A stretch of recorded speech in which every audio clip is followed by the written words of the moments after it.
বন্ধুরা, শীতলক্ষ্যা নদীর পাড় থেকে আমি মোহাম্মদ আলী ফয়সাল আপনাদেরকে স্বাগত জানাচ্ছি। চিরসবুজের এই বাংলাদেশে নদী অপার সৌন্দর্য ও সম্ভাবনা দুয়ার খুলে দেয়।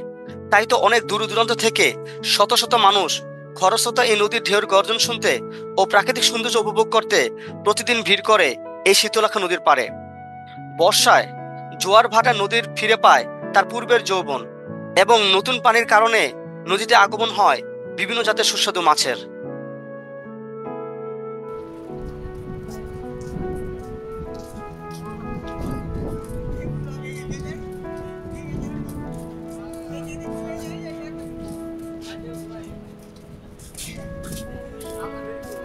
বর্ষার মৌসুমে নদীতে জেলেদের মাছ ধরার প্রবণতা ব্যাপকভাবে বৃদ্ধি পায়।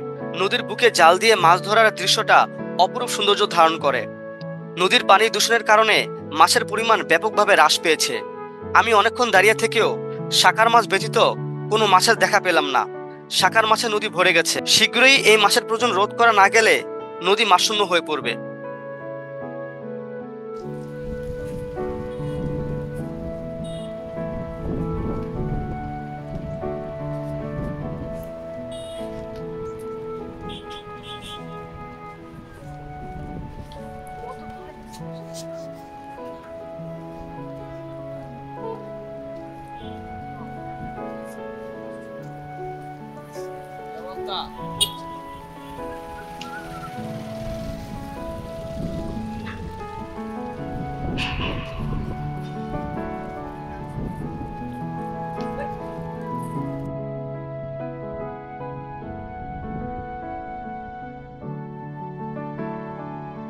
দূর থেকে গ্রামের ডানপিড়ে শিশুদের মাছ ধরার দৃশ্যটা আমার চোখে পড়লো। মাছ ধরতে পেরেছো কিনা জিজ্ঞেস করতে আমাকে কোনো পাত্তা দিল না। বংশী দিয়ে মাছ ধরার দৃশ্যটা অসম্ভব সুন্দর। নদী বা পুকুরে আগের মতো মাছ না থাকায় শুধু পুঁটি মাছ ছাড়া আর কোনো মাছ ধরা পড়েনি।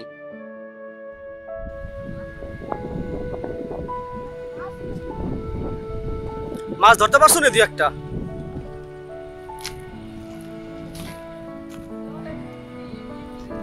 হ্যাঁ, আরে দিতে চাই।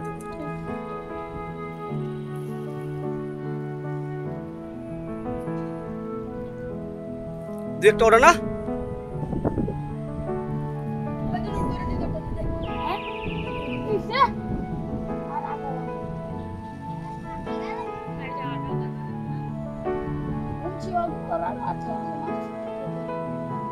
কই ধরে না, মাছ ধরে না, দেখি কি মাছ ধরছো দেখি কতটুকু। গ্রামের এই ডানপিটে ছেলেরা জানতেই পারছে না তারা তাদের শৈশবের সোনালী সময়গুলো পার করছে।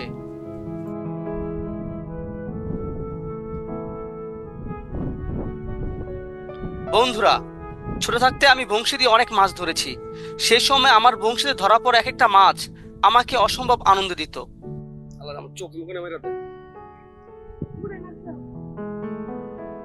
একটা মাছ ওর দাহাই।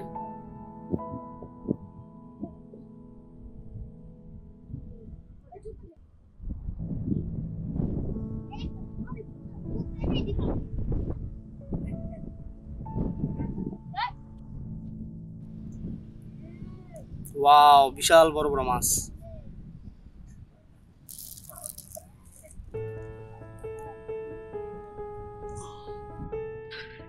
শীতলক্ষ্যা নদীতে যাত্রীদের জন্য অপেক্ষমান মাঝিরা প্রায় ৩০ বছর নৌকা পারাপার করছে। তাদের জীবন ও জীবিকার সবকিছু এই নদী কেন্দ্রিক হয়ে থাকে। প্রতিদিন সকাল ৬টা থেকে রাত ১২টা পর্যন্ত তারা যাত্রী পারাপার করে। শীতলক্ষ্যা নদীর উপরে ব্রিজ নির্মাণ হয়, এখন আগের মতো যাত্রী পারাপার হয় না। কিন্তু তারপরেও একজন মাঝি দৈনিক গড়ে ৫০০ টাকা পর্যন্ত ইনকাম করে থাকেন।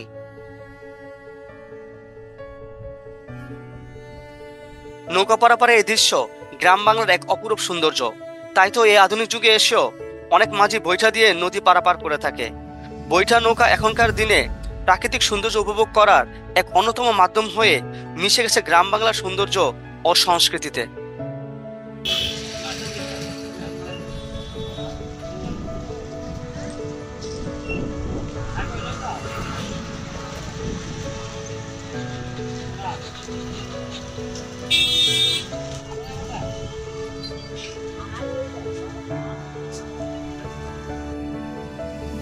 বন্ধুরা, নদীর স্বচ্ছ পানি ও নীলাকাশ একত্রিত হয়ে এই প্রকৃতি এক নয়বিরাম সৌন্দর্য ধারণ করে।